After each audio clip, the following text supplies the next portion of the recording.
and we happen to be smack right in the middle of a topic of a back and forth, the Gemara.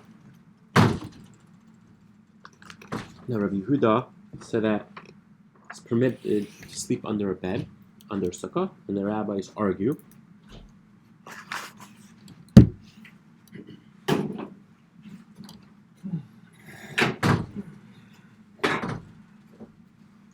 And then we had a few questions. Rabbi Yehuda said that an oihol we're on 21b, and I'm just going back, it's the middle of something, so we're talking about how Rabbi Yehuda holds that one could sleep in the Mishnah, in the beginning of the parak, Rabbi Yehuda wrote, his opinion is that one is allowed to go ahead and sleep under a bed. The rabbis argued, and it came out Rabbi Yehuda holds that any oihol, any covering which was not made by a person intentionally for a covering, doesn't count. And then we had the whole case of the paraduma, drawing the water to keep it pure. And one of the things that according to Rabbi Yehuda, they did not put a board over the animal, and the animal itself was considered a good oil in itself, a good covering to block the child from any tumah. The question was that a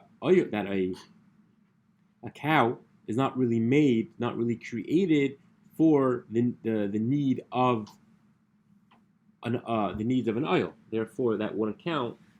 If Rabbi Yehuda holds the reason for our mission is because the bed is not made to be a covering, therefore, why is a cow any different? Then we said, well, it's kamali egroif, when it's a very large, when it's higher than a regular tefach, then even Rabbi Yehuda would agree that every covering will work.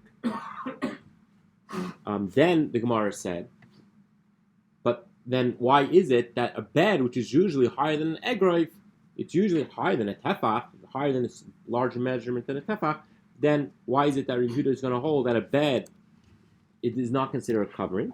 So that we said, because the bed's different, because it's created, not only is it not created for no oil, it's created definitely not to be an oil. Rather, the point of a bed is not like a roof. The point of the roof is not to utilize the top of the roof. The point of the roof is to utilize underneath it. The bed is the complete opposite. It's created to utilize the top of it, not the bottom of it, so it comes out with a deficit in a way. It comes out in a negative territory. Not only is it not an oil, so it's not even meant to be an oil. It's meant to be the opposite of an oil. Therefore, even if it is an egroif, even if it is higher than the covering, the tefach that we mentioned, the egroif, then it's still going to be, according to Rabbi Yehuda, it's still not going to be, it's not going to work. Now, then we asked, what about a cow? A cow is also created to be on top of it. The point of a cow is to ride on top of it. So why is it that a cow is a good, is considered good enough covering to block out any tumah that it passes over, but not a bed? So now we said that the cows are different because it protects the shepherds, would at times put their head underneath it to protect themselves from the rain or from the heat of the sun. That's what we're up to. We're up to Ihachi. It's about 15 lines down from the top of 21b. First word on line is Geshamin. So Ihachi. So if no one has it, let me know. I'm going to go. All right. Ihachi. If so, Mita Nami Hayul Umagina Al Minal Misandalim Shetachta. But a bed then could also protect underneath it. It protects the shoes that you slip underneath it, the shoes and the sandals. So Elamarava Shani. So therefore, we're going to give another answer why a cow is different. Elamarava Shani Shvarim Hayul Vasuyum Hagin Al Bnei Meim Shalahen. That the stomach, the skin, the hide of under the stomach of a cow is meant to protect, or rather the top as well, the spine. It's meant to protect the innards inside the cow. Therefore, it is created as a covering. And we're being a pasuk. Shenemar ar ubasar tilvisheni, skin and flesh he dressed me. And with bones and sinews he covered me. So we see the idea of bones and the body itself is called tzach. It says tesaychachni, that it will protect me. Therefore, we see from here that since the pasuk says tesaycheni, that it will protect me, utilize that's going on the body. Therefore, a cow is considered an oil because it's protecting the innards. Therefore, it was good enough for the child to ride on the cow, and that would be good enough of a covering of an oil of a roof to block out any tumah that it goes over. Another answer why a bed is not considered an oil, why a bed is going to be permitted, as we saw in the beginning of the parak, according to Rabbi Yehuda, to sleep underneath it. A whole other answer. So at this point, the answer is that a bed, a covering has to be something which is man-made, with the intention of a covering. If it's more than an egrite, even Rabbi Yehuda agrees that it does not have to have intentional for a covering, but a bed is worse because it's not even meant for a covering altogether. It's meant to utilize the top. And an animal is meant to protect the innards. Therefore, the animal could fall under could fall under and be called a covering, a oil, because it's higher than an egrite and it protects the innards. Another answer. Yehuda goes according to his own reasoning. If you remember, all the way back in the beginning of the Gemara, the first Mishnah, Rabbi Yehuda holds that a sukkah could be 20 amos high, because he holds it has to be a permanent structure.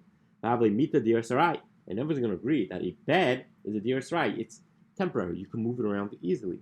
The sukkah, oil kava, and the sukkah is going to be a permanent covering. And a permanent structure, if I'm dwelling in a temporary structure which is inside a permanent structure, we're not going to say that the temporary structure inside is going to override and nullify the outside structure which is permanent. Therefore, that's a whole nother answer and a lot simpler than previously. So you have two answers for Rabbi Yehuda. Now we ask, but if that's true, that this idea that an oil arai does not temporary dwelling, does not override a permanent dwelling, but the problem is Rabbi Shimon, who's in our Mishnah, and Rabbi Shimon is the one who brought down the story with the slave, which we're going to go to in a minute. He goes down the story with the slave, and he's very proud of Tuvia, a slave that slept under a sukkah, slept under a bed, and the reason was because Tuvia, his slave was never obligated in the midst of sukkah, but if it would be obligated in the midst of sukkah, he wouldn't fulfill those obligations. Obviously, according to Rabbi Shimon, you're not permitted to sleep under a bed under a sukkah. Now, Rabbi Shimon holds that we need a sukkah skava. He's one of those who hold that you need a permanent structure. So according to Rabbi Shimon, that doesn't make any sense. The bed, which is definitely a temporary dwelling, is in this case overriding the permanent dwelling. According to Rabbi Shimon, a sukkah has to be permanent, and a bed is temporary. And in his case, if you sleep on the bed, you're not fulfilling the obligation of sukkah. So we see that a bed is overriding a sukkah, which is permanent. So the answer is this is the malchikus. Rabbi Shimon. Rabbi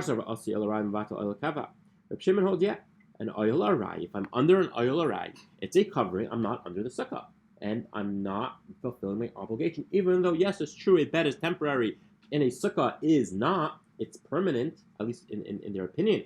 But what am I supposed to do? At the end of the day, I'm not under this chaf. But Rabbi Yehuda holds that no, it's not going to override it. It's not going to nullify it. Therefore, even though I'm under a bed, it's still as if I'm under the sukkah.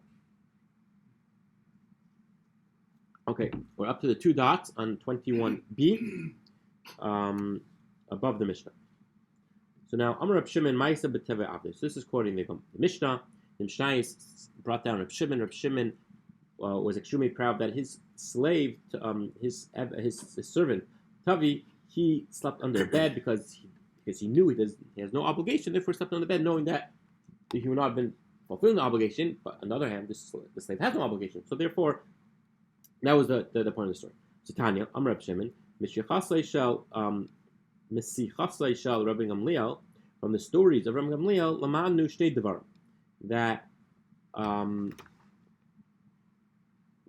So sorry, it wasn't Reb Shimon's slave; it was Reb Gamliel. Reb Shimon was saying, "I have a story of Tavi Avdai who was the slave of Reb Gamliel."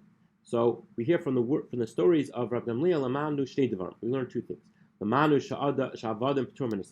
one, we learn that Canaanite slaves are not obligated in the mitzvah sukkah, which we know that they are like they have the commandments of a woman, and women do not have the obligation of a sukkah.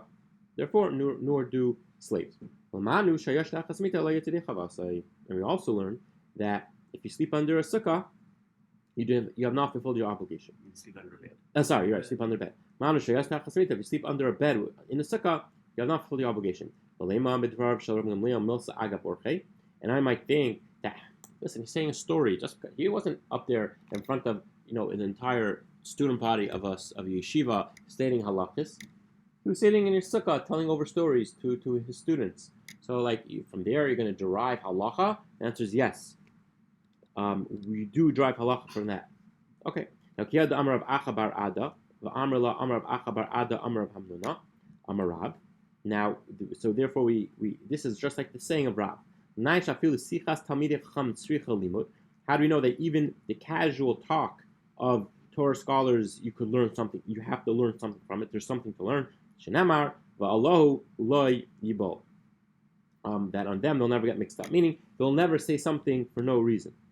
All right, we're up to the Mishnah on 21b Chaf Aleph Amud Beis towards the bottom. If one goes ahead and supports a sukkah on the edge of the bed, meaning I have a bed, and and on it is I have a bed, and I have my four posters on my bed, and I go ahead and I build my sukkah on top of the four posters. So sort of like I have a ready-made frame, which is pretty easy to go ahead and create a sukkah with. Kshera, it's kosher. It works. Now, as long as, of course, you have the walls as long as you put up the walls as well, or you could somehow utilize the side of the bed as the walls, whatever it is. But the point is, you're using the top.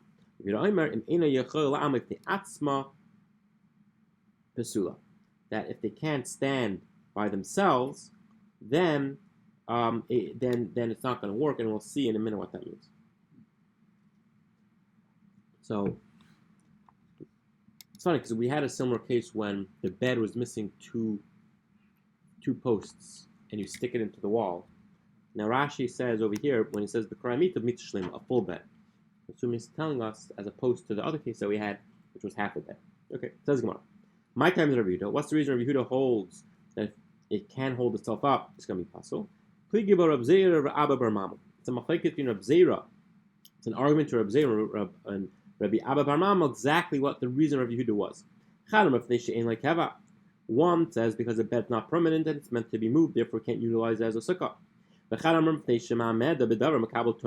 other one says no, the entire sukkah is based on something which is susceptible to tumah. Therefore, the bed, which could be makabel tumah, therefore we cannot let you go ahead and use the bed. Now, my benayu, what would be a case? A very nice that they have two different reasons, but as it usually works with Gemara, everything has to come down to some practicality. So what exactly is the machlekes coming to? Meaning, what would be the case where one would be, give us a case where we would have a difference between the two. So the case is Kegoin, Shnoat Shpudim Shel Barzel, V'sikach Aleha. I go ahead and I stick rods of steel in the ground, and I build a sukkah on top of that. According to one that holds that because it's not permanent, it's permanent. Steel of rod stuck into cement is going to be pretty permanent. But the one that says that is because the reason why our Rabbi Yehuda holds that you can't build a sukkah on a bed is because it's building on something which could be makabel tumah. These rods could be makabel tumah, and if you build a sukkah directly on it, it's going to be pasul. Amar Abaye says, we're talking about, the Mishnah says that it's forbidden only if you're totally supporting the schach on the bed itself. But let's say I have a bed, and I build a wooden frame around the bed, without any need of support from the bed. Meaning, I have a frame, I push a bed into it, and the point of the bed is really to use as the walls of the sukkah. But it's not leaning on the sukkah at all. Then it's fine. My time.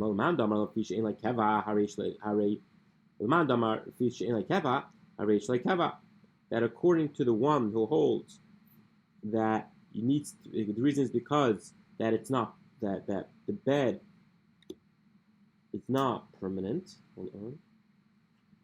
Yeah. Remember, according to Rabbi Yehuda, it has to be permanent, right? We said that all the way in the beginning. We just mentioned that before. First Mishnah on the Gemara. first Mishnah of the Masechta, it has to be permanent. So if I build a frame and then put a bed in it, the frame is permanent. That's fine. Check that off. The one that says because the reason why you can't utilize a bed is because it's mekabel tuma. I built, let's say, the frame with wood. It was not mekabel tuma. Therefore, it's not going to be a problem. Now, I think this is practically this is a big halacha. If I go ahead and put schach on metal, meaning if I have a metal frame, so the general understanding is you shouldn't do it. Could be the Shulchan Aruch says it's fine. There are the Bach and other Acharim hold that it's forbidden. You shouldn't do it. Therefore, if you do that, I believe the halacha is you should at least place the wood in between the metal and the schach. The schach should never be leaning on metal itself. It should always be on top of some type of wood, which is not mekabel tuma, to at least in order to cover everything. Okay. So now we're on top of Chaf Beis Amud Aleph. We turn to the top of 22a, and we're by the Mishnah. Sukkah hamduvleles v'tzilsasa meruba mechamasa kashera. A sukkah which is muduvleles. We're going to have to see. The Gemara is going to have machlekes of arguing exactly what this is. But for now, a sukkah hamduvleles, which is the shade is more than, and on condition that the shade is more than the sun, is kosher. Now you may ask, wow, okay, that's amazing. We know that already. It's the first, again, in the first Mishnah in the entire Masechta, it says the shade has to be more than the sun. So why is it repeating itself? Gemara is going to ask the question, and we're going to see that's not we're coming to learn something new. Hamu'uva, so if it's extremely thick, kimin bias, if it's a thick roof of schach and it's as thick as the roof of a house, even though you can't see the stars through it, it's still going to be permitted. Okay. Says the Gemara, "Mayham miduvleles." What exactly is the sukkah miduvleles that you need the shade to be more than the sun? So Amar Rab, the first opinion is sukkah aniyah. It's a sukkah with very little schach. They're very small reeds being utilized, and there's a lot of ear space between them. But as long as, of course, in condition, you don't have 3 tefachim between each one. But there's less than 3 tefachim, but it's very scantily spread around. Shmuel says, what's this type of sukkah? Kana oila v'kana yored. We're talking about a case where we have the beams going up and the beams going down. So it's sort of like you have a beam like this, and then you have a beam like this. So it's one up, one down, and it's sort of like steps, one after the other. So this. You have schach here, schach lower down with a gap in between, schach here up on top with a gap, so on and so forth. I'm assuming Arsenal has a picture. I hope. Maybe not. All right. But if you're online, I circled the picture so you can look on your thinking. Okay. Yeah. So you get the point, right? Eric, you good? Conceptually? Okay. That's according to Shmuel. Now. Rab Tanachada, Shmuel Tani Tarti. When Rab said his case, this ended up being one case, and Shmuel said 2 cases. Rab Tanachada, Sukkah Mudvleles. When what is a Sukkah Mudvleles? My Mudvleles. What does Mudvleles mean? Midudeles means very poor. Dal means to be is in poverty. So it's a meager sukkah. It's poor in the amount of schach. So tzasa miruba mechamasa keshera, and as a condition that you need the shade to be you need the shade to be more than hold on. Yeah, and you need the shade to be more than the sun. Now it ends up being that in this type of sukkah, it could be that there on the sukkah in that since you have one up and one down, it's letting in a lot of sun, right? Because if it would be flat, you would have a fully covered sukkah. But since you have one on top, one on down with a gap, the sun's streaming in through the gaps. So still it has to be on condition, and we'll see later on that we could view it as it's flat. And if it would be flat, would it be? We'll see later on exactly how you get around this problem. But the Gemara, so we mean a sukkah midvleles is that it's very it's a meager amount of schach, and on condition, and we view it as if the sun is more than the shade is more than the sun, even though technically it's more sun, But we'll see later on, there's a way for us to view it as being flat, and since if it would be flat, it would be with more shade, we're okay. Now, Shmuel Tani Tarti. Shmuel learned two things. My mudvleles, sorry, my bad. But the case I just said, because I said that in the wrong spot. The case I just said is that, according to Rav, it's much simpler than that. It's just very little amount of schach. However, it's enough schach to provide you with 50.1% shade. That's an easy one to understand. Dal means poor, very little amount of schach. Now, the Shmuel Tani Tarti. Shmuel the one that said two things. My duvlalas, ublalas the Tarti Katani. That it's mixed up, like mubulbul, and there's two things we learned. Sukkah mublalas kshera. Number one, a sukkah which has these steps with a gap in between, even though that there's sun coming in from the gaps. But since we'll see that there's a way for us to view it as being flat, and if it would be flat, it would be more shade. So therefore, it's kosher. And also we learn from this Mishnah that the sun has to be more, the shade has to be more than the sun. Okay, now Amar Baya.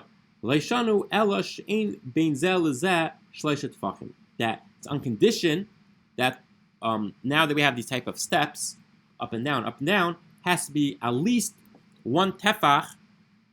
It has to be at least one tefach between the. It has to be at least one tefach between the top and the. So if I have schach here, has to be at least over here has to be at least the gap in between has to be at least 3 tefachim. But if it ends up happening that there's more than a gap of 3 tefachim, then there's going to be no lavud, and therefore we're not going to be able to ignore it, and we're going to say, sorry, in this case we have more sun than shade, therefore that type of sukkah is not going to work. Now, Amar Rava, that was a Abai. So Abai said that if there's a gap of less than 3 tefachim between the upper level and the lower level, as the sukkah goes up and down, it's fine. If it's less than 3 tefachim, we'll say lava, and we'll ignore the fact that there's more sun because we look at it as if it's together. So Amar Rava, but Rava says, Afilu yesh ben zel zeh shleishet tefachim. Even if there is more than 3 tefachim, still, even if there's less than 3 tefachim, only el she'ein begagai tefach, that we need to have, that's only on, even if there is 3 tefachim, still, even if you have a level, even if you accomplish level, there's still another criteria you have to follow. That you need the upper schach and needs to be a width of at least a tefach. In order, and we'll see in a minute why does it have to be a tefach. The reason is because Damrin Chavut Rami. That we're going to say something called Chavut Rami. Chavut Rami is that we view if we have a ceiling which is not exactly equal on the latitude, there's a way for us to view it as one complete long line. This is in the Mishnah in Oily, so we'll talk about it in a minute. But the point is that the upper one has to be at least a tefach. Now, how does this work? Amar Rava. How do you know that if there's at least one tefach thick, we're willing to view it as one long roof? And if it's less than a tefach, we won't say chavut rami. Because we learned in the Mishnah Oilis. I have beams of a house, and there's 2 levels, and it's not finished. There's no plaster.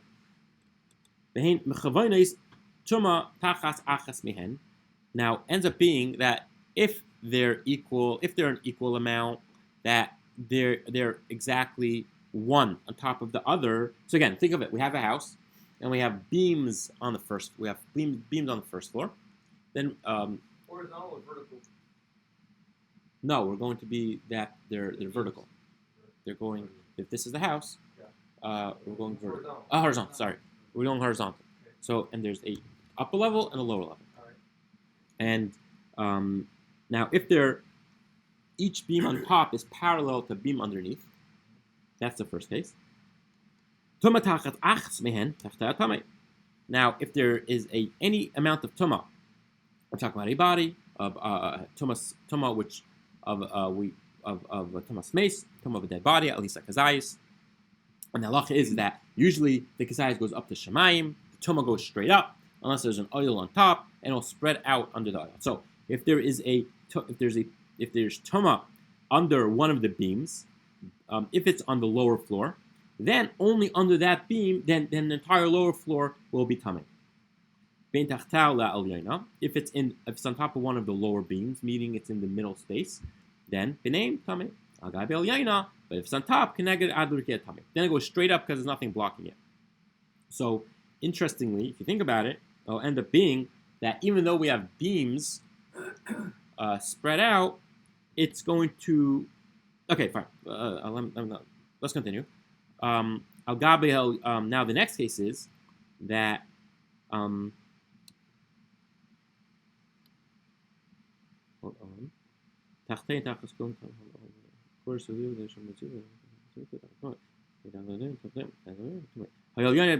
you go.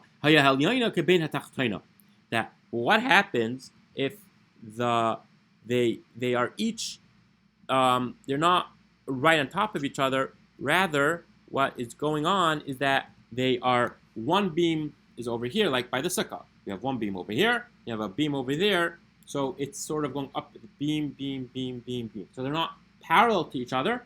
They're just the lower beam is in the exact airspace of the upper beam, right? They're kind of parallel, but they're offset. Well, they're offset. right, but they're not exactly underneath each other, right? They're offset by the airspace fine. So in such a case, tachtein tachas kulan tamei. Now tachtein, if it's on the bottom one, then tachas kulan tamei. Then we say that it spreads out over the entire lower floor. Now the reason, and because now even though it's a little funny, because you could say that the tumah should the tumah should really start it shouldn't be across the entire floor, right? If I have a beam and I have tumah underneath it, it should go up, hit the beam, and just go and spread out to the end of the beam, right? Why is it going beyond that? Because the oil is that one little beam. It's not a complete floor.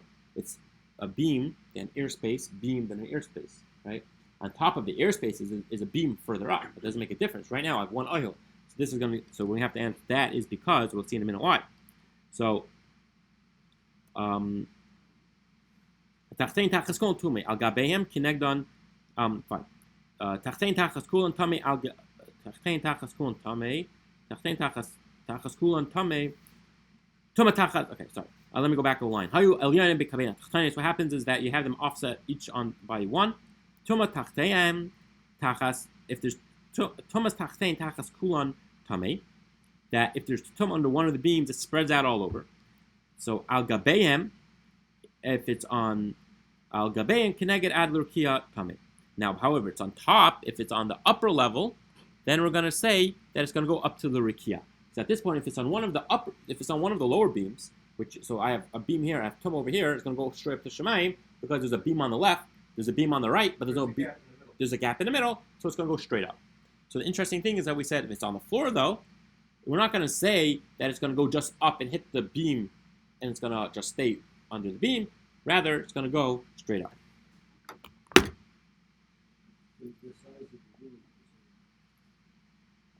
We're going to see in a minute. Now, Batanyala, Bamadvar Murim Bisman Sheshbem Tefa. That when there's a tefa, why it has to be at least a tefach wide beam. Ubeneim Paisach Tefa. And also between them is a beam. So every beam is a airspace. Every beam is a tefach. And therefore, the airspace between each beam, which is parallel to the beam on top of it, is also a tefach. Now, however, if you don't have a tefach, or rather, you don't have this airspace in between them is not a tefach, then that if there's tuma on the bottom one, or whichever one it's underneath, it will only be tamei in that airspace. However, on the side and on top, it will be tahar. Alma, we see from here, we see from here that when there is a tefach wide, then we say this idea that we look when we have beams which are offset exactly by a tefach. One is a tefach, an airspace tefach, and then the same on the bottom. Therefore, at that point, we'll say we view the bottom floor as completely closed in. Then, but it has to be a tefach. So therefore, in the case of our Mishnah, according to Shmuel, understands the case of a Mishnah that it's a case of beams being is offset, one on top to one on bottom. It's only on condition that each of them is a tefach wide, with the ear space being not that the beams have to be tefach wide, and the ear space has to be and the ear space between them also has to be one tefach. The ear space in between also has to be a tefach. Okay, now Yasser Rav Kahana v'Amar Laha Shmaitza. Rav Kahana was saying this saying. Amar le Rav Ashi Rav Kahana v'Chal Hechad Les Be Tefach Lemin Chavat Rami. And wherever we say a tefach, we don't say. Then we're not willing to go ahead and say Chavat Rami. Is that really true? Yeah. Okay. So is that really true? That only when the gaps and the beams themselves are a tefach? But by the way, everyone understands this case over here. Exactly how we view the Mishnah says is that we have the sukkah mudvalas according to Shmuel. It's when each beam is offset by the other, by a tefach, and then we'll view the entire row as closed in. Right? Any questions? Yes. Was something about why? I don't know. That's Allah. Oh. I don't know. It could be Rashi goes through it. It might be that tefach itself is an oihel. I'm assuming that's something to do with it. The tefach in itself is a cover. I mean, it could very well be that, and the question is that why tefach? So it could be just a svara to throw in, is that it has to be at least be able to be an oihel by itself. Each beam has to be able to contain the tumah by itself. If it can't contain the tumah by itself, then it's like you can't contain it, but you could create a whole wall, a whole ceiling without it, but without one of them being itself an oil. Assuming it needs the oil to start off. Is that a minimum? Could it be more? I don't know if it could be a minimum, but it sounds like it. I don't see why it cannot be more than that. I don't know. Not sure. Good question. Okay. We'll move on. Give me 1 second before this computer dies. Nope.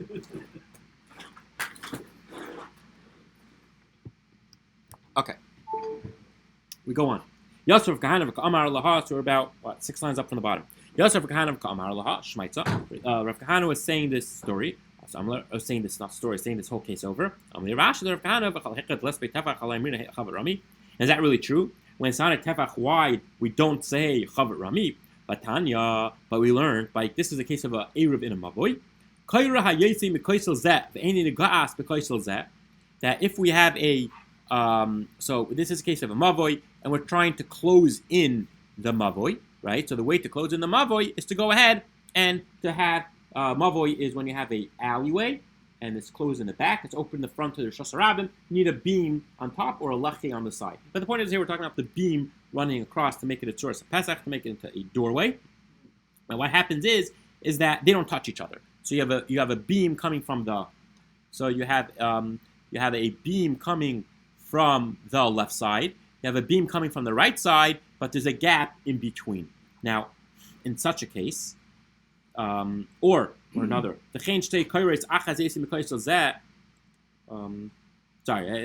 first case is wrong. Let me do this again. But we learn that you have a beam coming from this wall, but it doesn't reach the end of the other wall, or the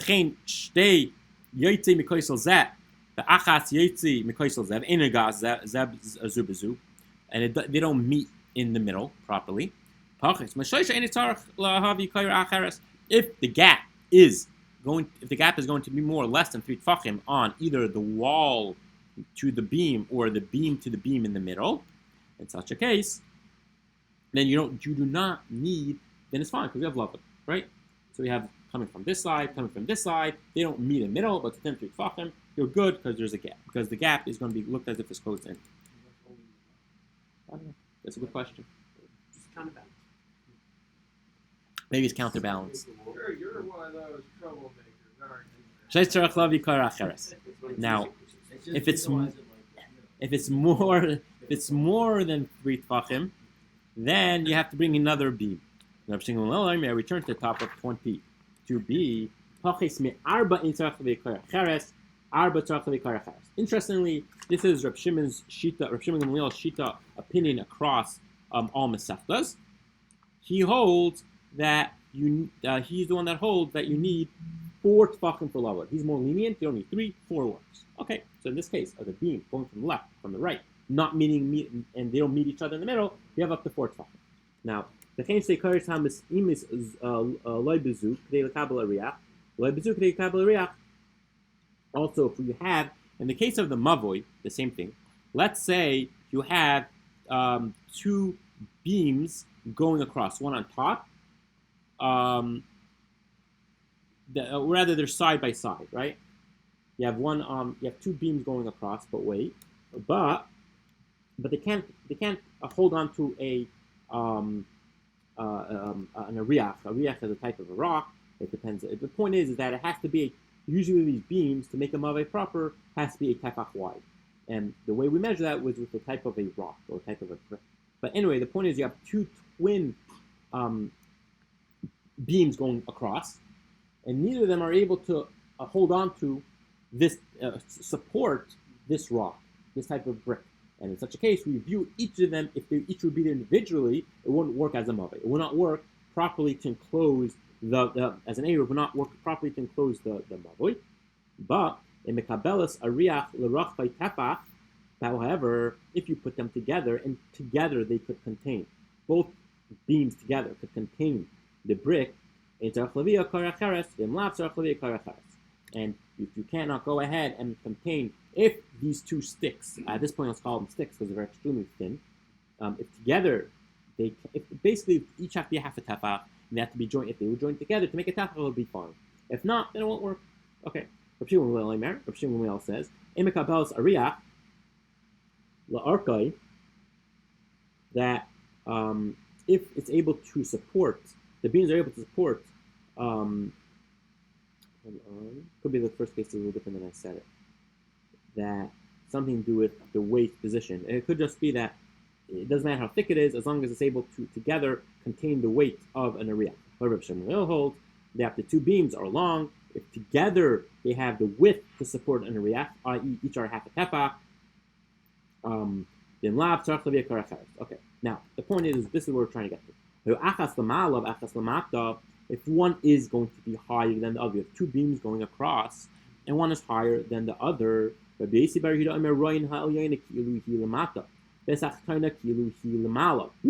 they are the exact case as we had. We have a higher beam inset, and then you have a lower beam a little further out. Exactly as we said it. Now, then what do? So Bar Yehuda says we look, Ryan, we see as the top one as if it's on the bottom, and the bottom one as if it's on the top one, and therefore we see it as 1. On condition that the top one is not 20 amas high, and on condition the lower one is not 10 tefachim low. Now, if both of them are within 20 amas of the ground, we are willing to say that we view them as one. We view them as we push them together, and we view them as 1. Even though there's much more than, even though there's no tefach, right? So as long as there's no tefach, then we're willing to say, then as long as there's no tefach, then we're willing to say a chav rami. But it doesn't say anything about being a tefach wide. Yeah. So now, Amar lei teretz. So this is how you would answer the question. That perhaps the ema hachi. Perhaps say it this way. This is how we explain what we said before. Oblovad, and on condition that we see it, on condition like the el yainu l'malam esrei, as long as the top is not higher than 20. El b'tay chesron has to be within 20. The tachtainis moichala the pachis mishleisha insert, and the lower one has to be within 3 tfachim, and then love will take place.